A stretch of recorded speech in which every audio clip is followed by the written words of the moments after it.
Pumutok ang Bulkang Kanlaon sa Negros Island mag-aalas 6 kaninang umaga. Ayon sa PHIVOLCS, inabot ng mahigit isang oras bago humupa ang explosive eruption kung saan nagbuga ng makapal at paitim na usok ang bulkan. Umabot yan sa 4,000 metrong taas. Namataan na rin ang ashfall sa ilang barangay sa La Carlota City sa Negros Occidental. Ayon sa lokal na pamahalaan ng Negros Occidental, higit 5,000 evacuees na ang naitala sa probinsya.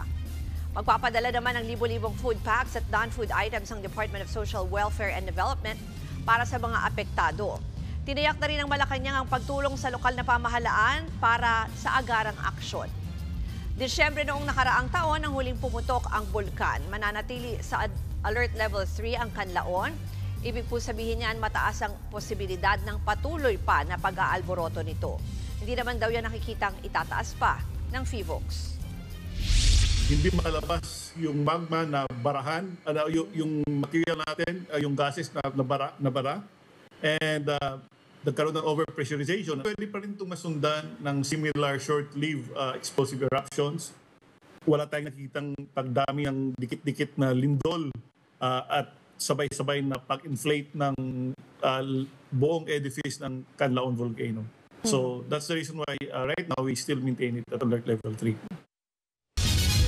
Kaugnay po niyan, makakausap natin sa linya ng telepono si Office of Civil Defense Region 6 Director Raul Fernandez. Magandang hapon po, Director Fernandez.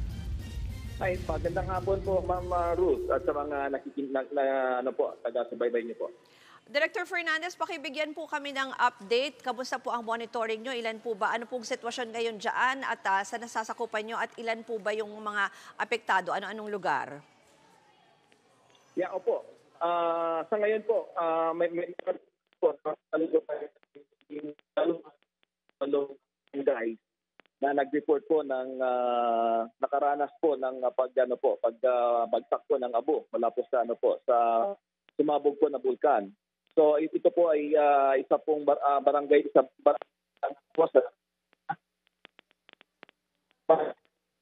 ito po yung pinaka-apektado pong lalawigan po, syudad po dito sa sa Negros Occidental. And then Bago City, mayroon po tayong 3 at 2 naman po sa San Carlos City. So sa ngayon po, patuloy pa rin po yung pagbibigay po natin ng assistance po, lalo-lalo na po sa tubig po, dahil yung tubig po ay contaminated. So yung mga LPUs po natin, nag-deploy po sila ng water filtration tank para po mabigyan po yung mga yung mga apektado. So sa ngayon, ang mga apektado po ay nabisuhan namin na manatili po muna sa loob po ng kanilang tahanan habang makapal pa ho yung abo sa kahanginan. So yun po yung nakahanda naman po naka-high alert po lahat po ng ating pong local TRRMOs kung sakali pong tumaas po magkaroon po ng mag-escalate po yung sitwasyon.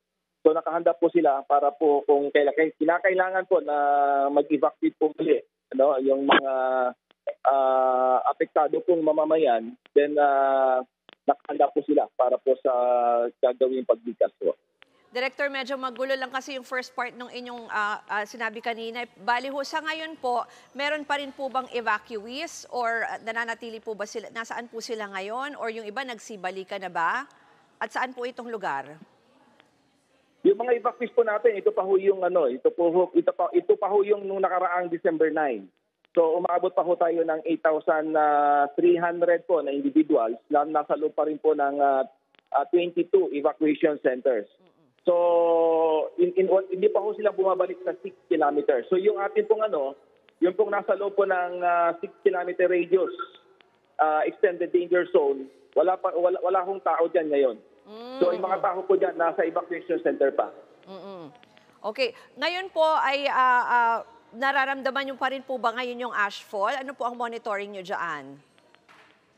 Patuloy pa rin po. Nasa pa rin po yung mga ashfall po. Meron pa rin po mga ashfall po doon po sa mga nabanggit ko mga lugar. At ayon po sa sa simulation po na isinagawa po ng PHIVOLCS, maaari pong makarating po yung abo as far as Palawan po, So pati po yung Guimaras, saka southern na Panay, pwede pong daanan po ng aspo, ng abo. Kasi nga siguro doon sa direksyon po ng hangin, ano. Pero bukod po dyan sa sinasabi nyo na yung dati ng mga inilikas, wala na pong ibang abiso na dapat pang lumikas. Kasi nga, nananatili sa alert level 3, so posible pa pong baka magpatuloy pa itong pag-aalboroto ng bulkan eh. Yeah, totoo po yan. Wala pa ho tayo nakikita pong paglikas. Dahil nga po nasa alert level 3 pa naman at wala pa hong binuga pong lava ang bulkan. Subalit nakahanda ho tayo kung in case po na itataas po ng PHIVOLCS yung alert level 4, then kailangan ho natin magsagawa ng panibagong karagdagang paglikas po ng ating pong mga kababayan na nasa loob po ng 10 kilometers po. 10 kilometro po na radius mula po sa summit po ng bulkan. Sa ngayon po, ano na lang din po siguro yung abiso nyo, binanggit nyo na kanina, no? Yung dapat manatili na lang sa loob ng bahay, yung mga kailangan po bang mag-mask, at binanggit nyo na rin yung sa tubig, ano pang ibang pangangailangan? Yun po, kailangan po nakapatuloy po sila pong makikinig po sa radio po. Meron po silang mga radios. Patuloy po sila makikinig po sa balita habang nasa loob po sila ng na sa loob po sa kanilang tahanan. Siguraduhin lang po na meron po silang sapat na baterya, at komunikasyon, at nakano po yung kanila pong mga cellphone, nakahanda rin po ang kanila pong mga go bag. In case po na magkaroon po ng ng escalation, alam po nilang kanila pong gagawin. Nakaano naman po, meron na po tayong contingency plan for that. At lahat po ng mga na-identified po nating mga barangay ay naturuan na rin ho sila kung ano po yung kailangan nilang gawin at kung saan sila pupunta, kung saan po sila yung pick-up point po ng ng ating pong mga sasakyan kung kinakailangan po silang ilikas. Maraming pong salamat at ingat po kayo, Director Raul Fernandez ng Office of Civil Defense Region 6. Mga kapatid, ako po si Ruth Cabal. Maging maalam at may pakialam sa mga may init at rumaratsadang balita sa Frontline Express.